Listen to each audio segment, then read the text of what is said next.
자, 일어나십시오. 예배드리겠습니다.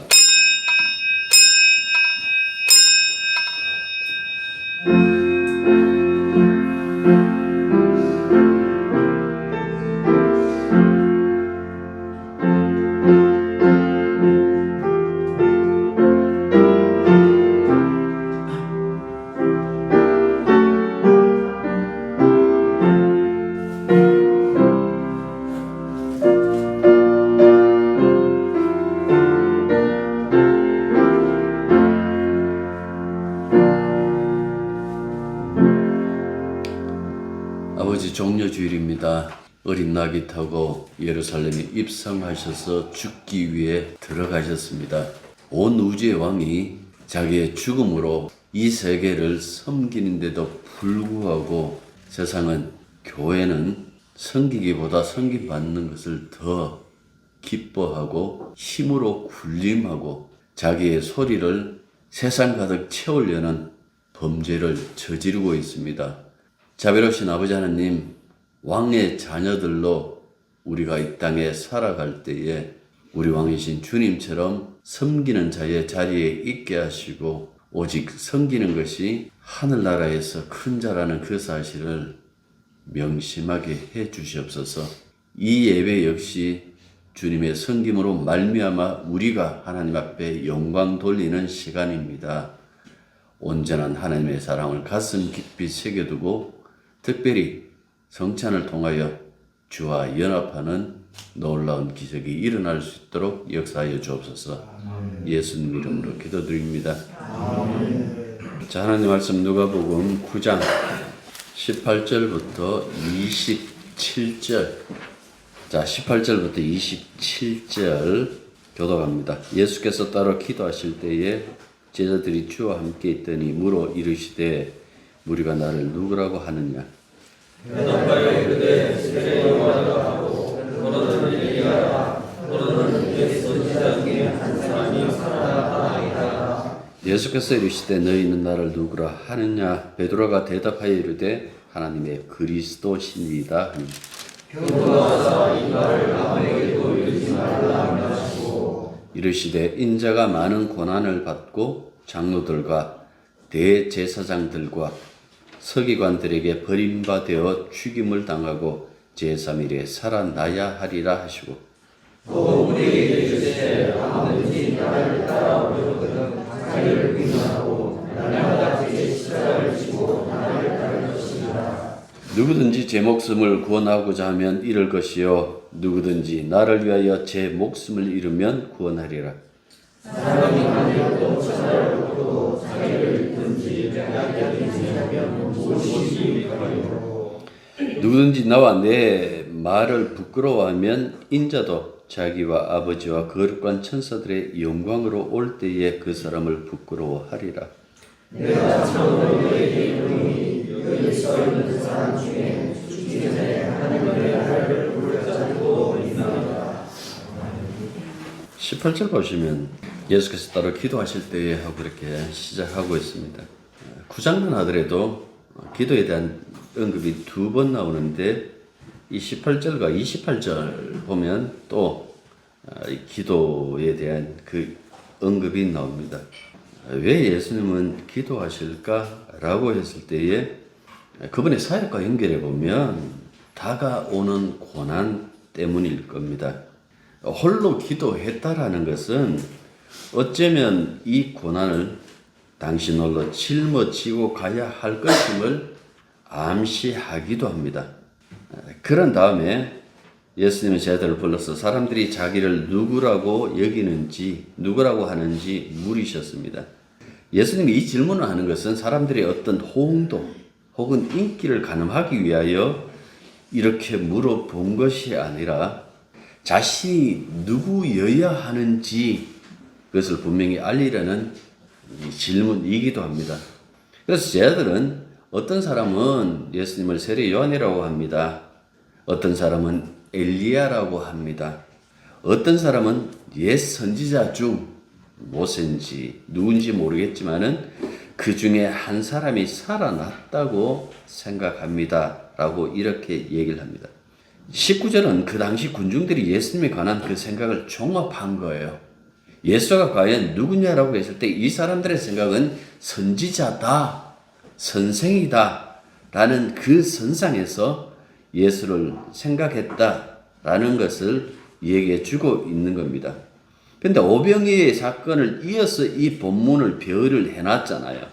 그러니까 오병이의 본문 다음에 이 본문을 배열한 것은 그 모세가 그 광야에서 모세가 이 광야에서 이스라엘 백성들이 이끌 때에 하늘에서 만나와 그 메추라기가 떨어진 것처럼 새 모세로 오신 예수님이 당신이 오병이의 기적을 통해서 자기 백성을 먹이셨다라는 이 과정을 통해 가지고 과연 그리스도가 할 일이 무엇인가 라는 그 이야기를 준비하기 위한 그 과정으로서 지금 나를 누구라고 하느냐라고 이렇게 질문하고 있는 거예요. 근데 세상 사람들이 예수를 어떻게 생각하는지에 대해서는 중요하지 않습니다. 그들이 예수님을 제대로 알고 있든지 제대로 모르고 있든지 그거는 정말 중요한 것은 아니거든요.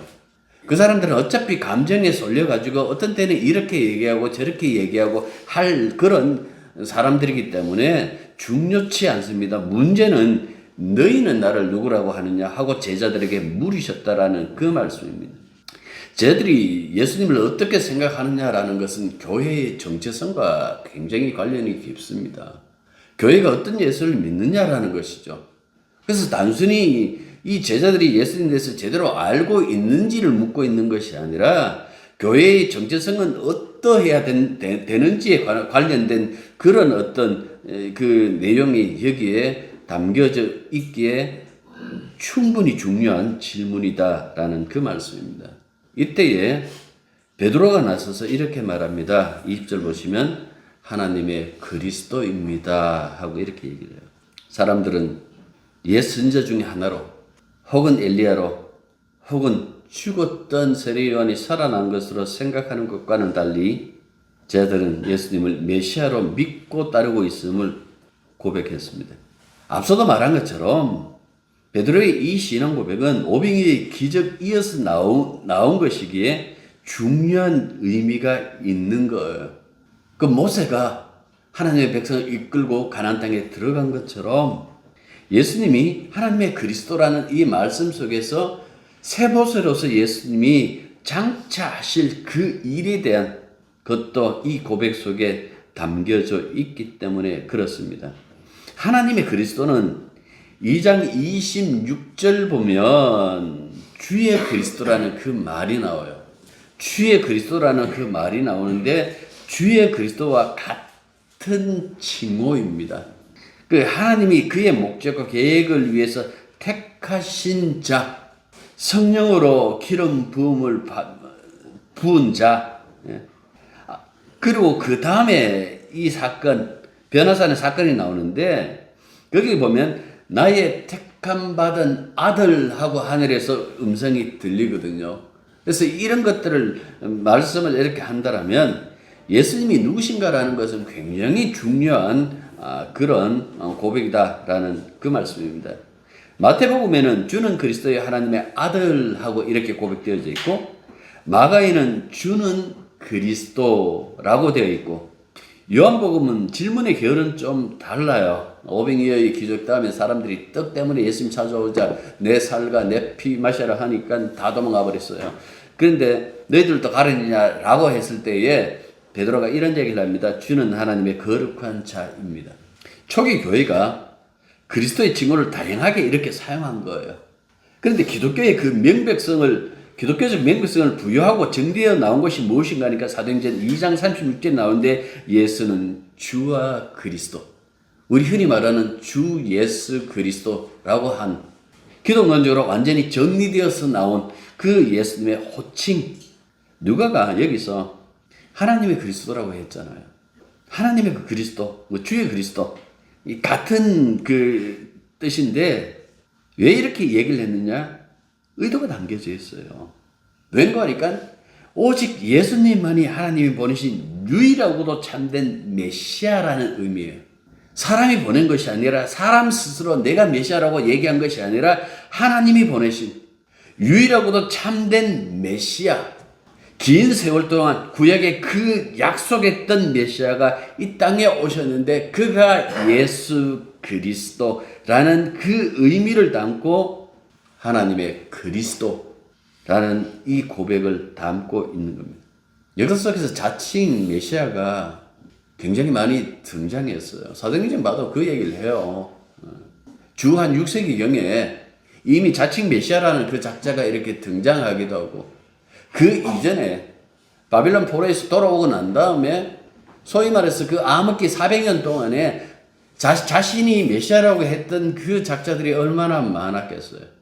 그리고 예수님이 이후에도 자신이 메시아라고 그렇게 얘기하는 작자들도 얼마나 많았겠어요. 지금도, 이 대한민국에도 자신이 그리스도다, 메시아다 하는 그 작자들이 얼마나 많이 있습니까? 정말 중요한 것은 사람들이 어떻게 생각하는 것이 아니라 예수님께서 어떤 일을 하시느냐라는 거겠죠. 그래서 이 과정을 가만히 보시면 앞서도 제가 지난주도 그 얘기를 했습니다만 좀 담백하게 이렇게 이 본문을 끌고 가요, 누가가. 마태복음에서는 베드로가 이 고백을 하자 베드로를 칭찬해요. 물론 네가 아니라 하늘에 계신 아버지가 그걸 알게 하셨다라고 했지만은 그 베드로의 칭찬하는 그 말이 덧붙여져 있는데 오히려 누가복음 보면 그냥 순한 얘기해요. 말하지 마라. 순환에 대한 예언으로 침묵하라고 명령하는 것만 여기에 기록되어져 있는 거예요. 왜 이렇게 할까?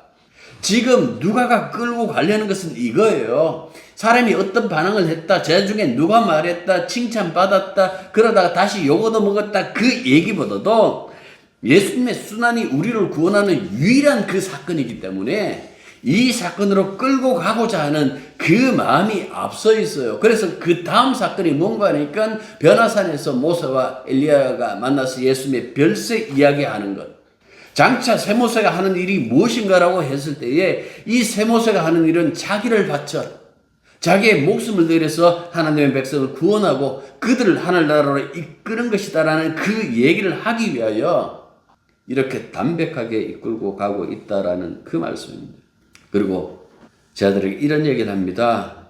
내가 장로들과 대제사장들과 서기관들에게 고난을 받고 죽은 이후에 사흘 만에 다시 살아날 것이다 라고 이렇게 얘기를 하잖아요. 신앙고백 이후에 곧바로 당신의 고난 이야기예요. 누가가 지금 신앙고백에도 불구하고 고난을 예견하고 있어요. 그것도 그 고난을 누가 예견하느냐? 누가가 예견하느냐? 아니에요. 예수가 직접 제자들에게 언급해요. 나의 고난은 피할 수 없는 필연적인 사건이다. 라는 것은 어떻게 보면 예수님의 제자들에게도 필연적임을 강조하고 있는 거예요. 고난을 얘기할 때마다 주님께서 항상 하시는 말씀이 있잖아요. 세상이 나를 미워한다. 세상이 나를 미워한다. 예수님이 미움받는 세상에서 제자들은 사랑을 받는다? 꿈 깨야 되겠죠. 여러분들은 이렇게 생각할 수도 있겠어요. 시대가 달라졌지 않습니까? 이제는 종교의 자유가 있지 않습니까? 교회에 쪽수가 많지 않습니까? 세상이 좀 호의적으로 바뀌었지 않습니까? 아니면 기독교를 국교로 삼았으니까 이제는 미움이 사라졌지 않겠습니까? 여러분들 굉장히 유아적인 생각이에요. 역사의 끝이 뭡니까? 성경에서 분명히 얘기하고 있어요. 심판. 세상이 자기를 사랑하는데 왜 심판해요? 그렇지 않습니까? 하나님은 자기를 사랑하는 자를 심판하지 않습니다. 그들은 구원하죠. 원수를 심판해요. 수많은 기독교의 그 역사 속에서 그들이 과연 하나님을 사랑했는가? 아니요. 그들은 전혀 다르게 움직여요. 역사 속의 기독교는 정치적이었어요. 지금도 그렇지만 교회의 전도를 가장 방해하는 요소가 무엇인 줄 아십니까? 교회 자신이에요. 특히 한국 교회는 지금 혐오받고 있어요.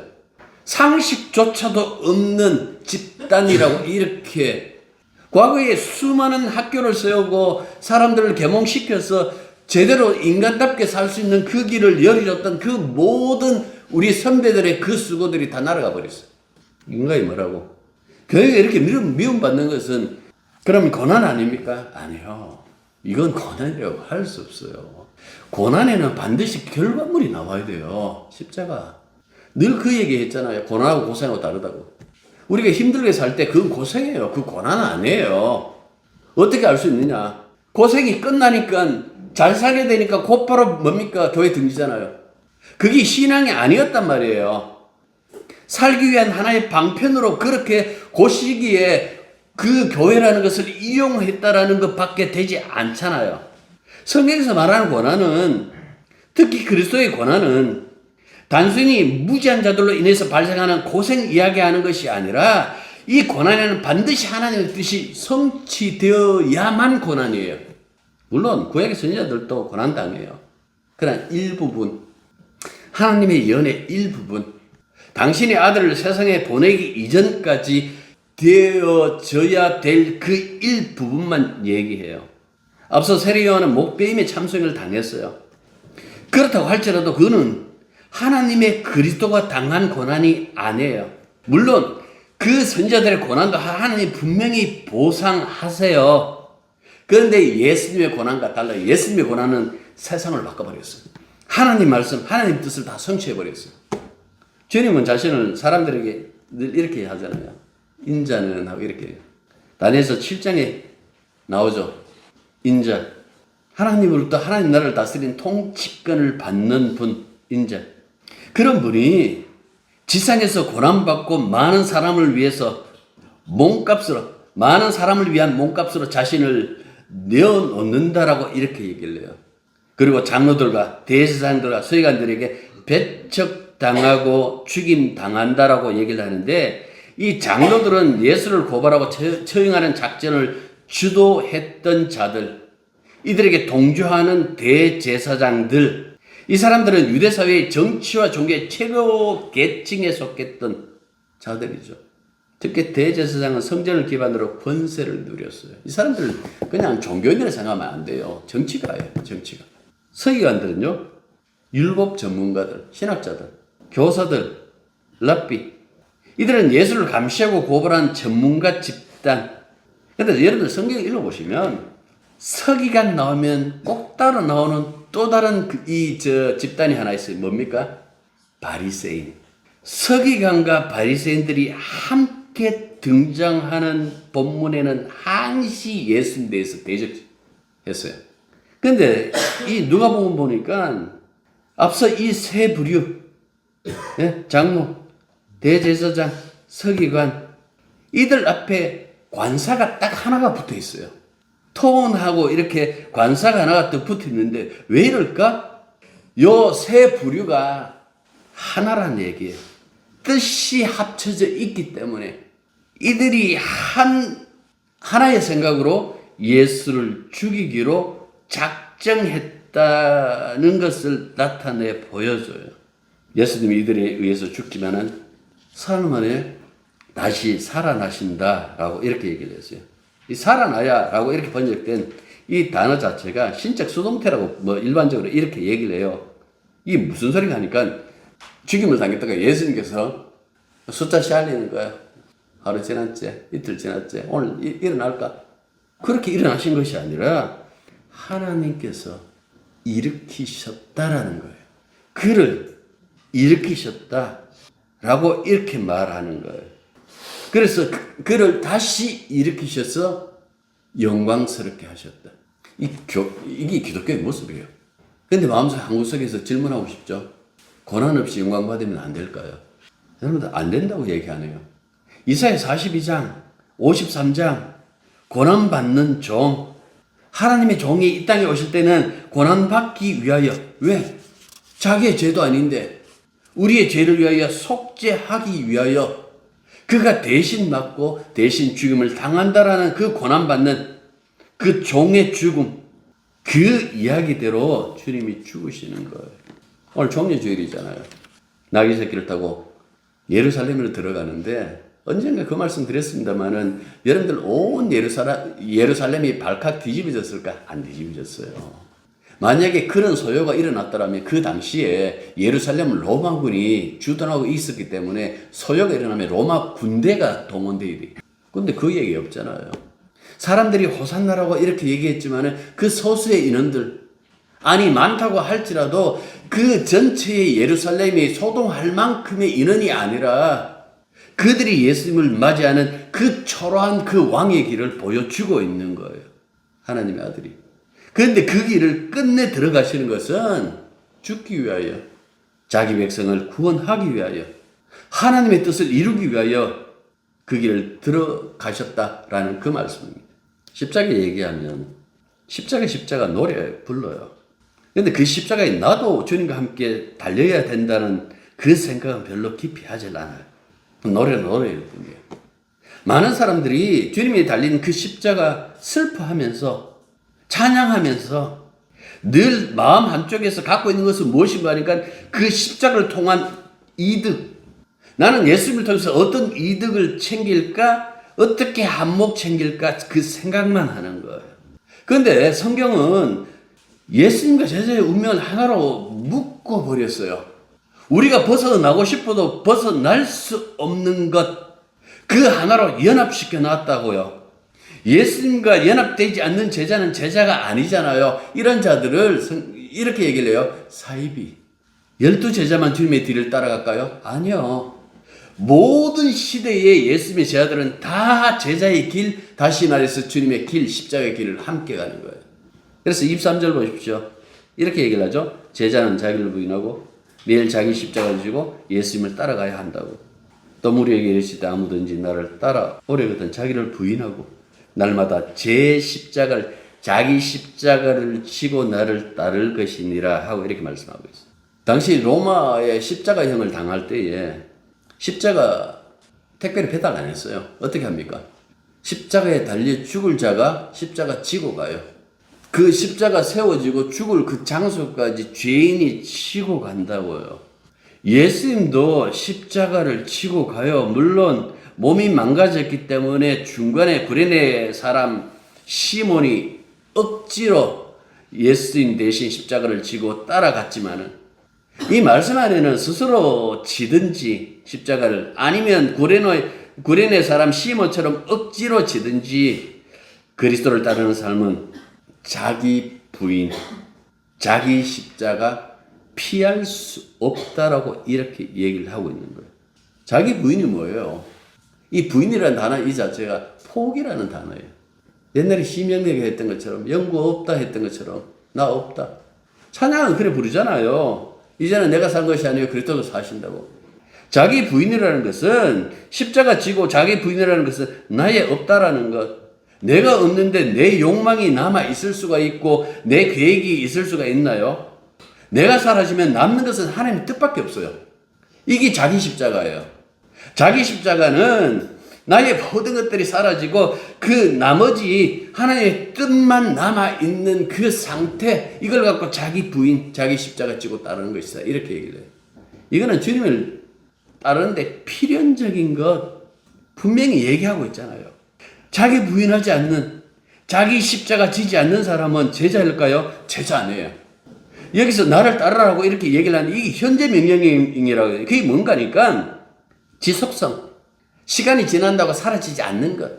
언제가 제가 그 얘기 신약에서는 시간이 날아가 버렸다 그랬잖아요. 그러니까 이걸 언제까지 그러면 해야 됩니까? 라는 것이 아니라 영원히 끝까지 여기에 날마다가 붙어 있어요. 강조하고 있죠. 오늘은 못 지겠어요. 내일 질 테니까. 이런 게 안 먹힌다는 이야기예요. 십자가 없는 신앙 고백. 다시 말해서 예수님을 십자가 없는 예수로 바꿔버리는 그 모든 것들은 사탄의 생각이에요. 마가복음에 따르면 오늘 본문처럼 똑같이 이렇게 흘러요. 그런데 예수님께서 그 얘기를 하잖아요. 내가 장로들과 하면서 이제 이 세 부류에 의해서 내가 고난을 받고 죽고 3일 만에 부활한다고 하니까 베드로가 마가복음 그때 강의하면서 그 말씀 드렸습니다. 굉장히 화를 내요. 예수님 나이도 내고 비싼데 그냥 다이다이 할까요? 소위 말해서 이렇게까지 나와요. 경기장 뛰고 내가 말해보겠는데 이러면 안 되지. 야단쳤다고 그렇게 얘기를 해요. 그만큼 이 부분에 대해서 반대를 했어요. 그러자 예수님의 반응이 뭡니까? 사탄아 내 뒤로 물러가라 하고 호통치시죠. 왜 앞서 칭찬했다가 이렇게 심한 욕까지 하실까? 예수님의 변덕일까? 아니요. 십자가 없는 구원은 성립되지 않기 때문에 이 말씀하신 거예요. 이렇게 욕하신 거예요. 그래놓고 이렇게 얘기를 합니까? 이렇게 얘기를 합니다. 베드로에게 내가 하나님의 일을 생각하지 않고 사람의 일을 생각한다고. 그렇다면 하나님의 생각과 사람의 생각의 차이가 분명하죠. 하나님은 십자가로 가자라고 얘기를 하고 사람은 뭡니까? 십자가 없이 합시다라고 이렇게 나오잖아요. 사람의 배후에 뭐 있다 그랬습니까? 인간을 쪼개면 그 안에 바리새인들이 있다 그랬죠. 법도 모르면서 법 가지고 사람을 판단하는 인간 속에 바리새인이 들어앉았다 했잖아요. 그 바리새인을 또 쪼개면 그 안에 뭐가 들어있다고요?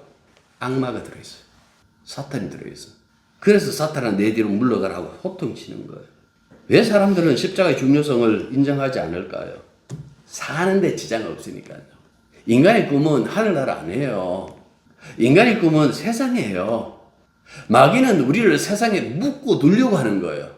예수님은 우리를 하늘나라로 인도하려고 하는데 마귀는 우리를 세상에 묶고 두려고 하는 거예요. 사람들이 그냥 가족끼리 하하호 웃으면서 그냥 죽으면 그게 복이라고 생각해요. 그게 복일까요? 왜 그걸 복이라고 생각할까? 배후에 사탄이 있으니까 세상에 묶어 두려는 그 수작을 부리니까 그럴 수밖에 없다는 그 얘기죠. 자, 두 번째. 그 다음에 예수님께서 24절, 25절 이렇게 얘기를 해요. 자기 목숨을 구원하는 자는 잃게 되지만은 목숨을 누구를 위하여? 예수님을 위하여 목숨 잃는 자는 구원받게 된다라고 그렇게 얘기를 하고 있잖아요. 여기서 앞서 이 목숨이 뭘까요? 이 세상의 목숨. 숨 쉬다가 언젠가는 그칠 그 목숨요. 그런데 자기 목숨, 이 연약한 목숨을 구원하기 위하여 사는 사람은 잃는데요. 무엇을? 목숨을요? 목숨, 어차피 살다가 다 죽는데 그것이 아니라 뭘 잃어요? 구원을. 목숨과 비교해서 말하면 영생을. 하나님이 주실 생명을. 지 몸뚱아리에 붙어 있는 그 나약한 숨, 그 숨을 지키기 위하다가 하나님이 주실 그 영생, 생명을 상실한다. 이런 사람에게 남은 것은 딱 한 가지 있어요. 계시록에서 그 얘기를 하죠. 둘째 사망. 하지만 그리스도를 위해서 자기 목숨을 잃는 사람은 구원을 받죠. 그 구원이 뭘까요? 영생, 부활의 생명. 이들에게는 지 목숨 구하기 위하여 살았던 사람은 둘째 사망이 기다리지만은 이렇게 그리스도를 위하여 자기 목숨을 바친 사람은 둘째 생명. 그게 부활의 몸이에요. 영광의 몸, 부활의 생명. 어떻게 보면 예수님께서 이 말씀하시는 것은 교회의 현실이 반영되어져 있습니다. 초창기 교회를 생각해 보십시오. 313년에 밀라노 칙령에 의해서 기독교가 이렇게 승인되고 이렇게 합니다만은 그 과정 속에서 그들의 그 현실이라는 것은 예수 믿는다는 것은 목숨 걸고 믿었어요. 여러분들 그 극심한 그 핍박 속에 이들의 믿음이 흔들릴까요? 안 흔들릴까요? 저는 흔들린다고 생각해요. 여러분들 모르겠는데 저는 도망쳤을 수도 있어요. 이렇게까지 예수를 믿어야 하나? 한 번뿐인 인생 예수에게 다 소비해야 맞는 건가? 내 소중한 내 목숨까지 내어놓고 믿을 만한 가치가 있을까? 예수가. 여러분들 지금도 이런 고민하고 계시지는 않습니까? 그러면서 주님은 계산기 한번 두들겨 보러 갑니다. 네가 만약 온 천하를 넣고 네가 생각하는 대로 살았다 하자. 그런데 빼앗기면 뭘 빼앗겨요? 목숨을. 무엇이 유익하나 묻는 거예요. 뭐 남았는데? 파라오 영원한 그 영생을 꿈꿨잖아요. 근데 피라미드 보십시오. 관광거리, 진시황, 시황제. 여러분들 죽음 이후에까지 준비했는데 구경거리로 지금 전락했어요. 우리는 안 그런 것 같아요. 철이 바뀌면 제철 음식 먹어야 건강해진다고 하고 방송에서 무슨 약 좋다 하면 그 약 사갖고 열심히 먹는 우리들이에요. 그런데 시편 90편 보면 이렇게 얘기를 해요. 하나님이 돌아가라 하니까 순식간에 돌아가더라. 그게 인생의 모습이에요. 자, 셋째. 예수님과 그의 말을 부끄러워하면 인자도 아버지와 거룩한 천사 영광. 그러니까 이게 뭐냐니까 이 재림까지 생각하는 거예요. 재림. 도대체 부끄러워한다는 것이 무엇일까? 주님과 연합하여 살지 않는 어떤 그 모습. 그냥 말로 얘기하는 것이 아니라 삶의 태도. 그것까지 이렇게 생각하시면 되고, 마지막에 보면 그 얘기를 하시잖아요. 자, 27절 한번 보십시오. 27절 보면 내가 참으로 너희에게 이르노니 여기에 서 있는 사람 중에 죽기 전에 하나님 나라를 볼 자도 있느니라. 예수님은 종말이 빨리 올 것으로 생각했을까요? 아닙니다. 이 이야기가 아니고 여기서 이건 예수님이 부활하신 것 그리고 빨리 좀 더 가까이 이야기하면 바로 그 다음 사건 예수님이 변분 사건 그 영광 보여주는 것. 성령이 우리에게 임하면 우리가 지금 선취해요. 무엇을? 하나님 나라를. 주님의 통치를 받고 있잖아요. 종말이 와도 주님이 언제 재림을 하든 우리는 상관없어요. 굳이 그때 눈 벌겋게 하고 눈 뜨고 기다릴 필요도 없다 그랬잖아요. 자식이니까. 그 얘기를 하는 거예요. 주님의 그 다스림, 성령으로 그 다스리는 그것까지 모든 것을 다 얘기하고 있는 거예요. 사는 여러분들, 십자가는 단지 2000년 전에 일어난 사건이 아닙니다. 십자가는 우리의 소원을 성취해주고 복을 주는 그 기구가 아닙니다. 그러면 십자가 믿으면 되겠네요. 여러분들 십자가 믿는다고 구원 못 받습니다. 거꾸로 생각하셔야 돼요. 십자가가 우리를 구원해요. 주체가 믿는 내가 아니라 십자가가 주체가 되는 거예요. 그리스도가. 내가 날마다 내 신앙이 단단해져가 받는 그 구원 없다고 그 얘기를 했잖아요. 왜요? 앞서도 얘기했잖아요. 십자가에서 자기를 부인하고 했으니까. 나는 날마다 해체되고 그 안에 있는 내 안에 있는 예수님의 생명이 나를 구원하는 거예요. 그 얘기를 하면서 주님이 말씀하십니다. 힘들어도 내하고 함께 가자 하고 성전식 하겠습니다. 이제는 우리 주 예수 그리스도의 은혜와 하나님의 크신 사랑과 성령의 교통하심과 교제하심이 진실로 하나님의 그리스도가 가는 그 길 함께 갈 수밖에 없음을 늘 마음속 깊이 새겨두고 십자가의 길을 따라가기로 다짐하는 당신의 자녀들 위해 이제부터 항상 함께 길을 축원합니다.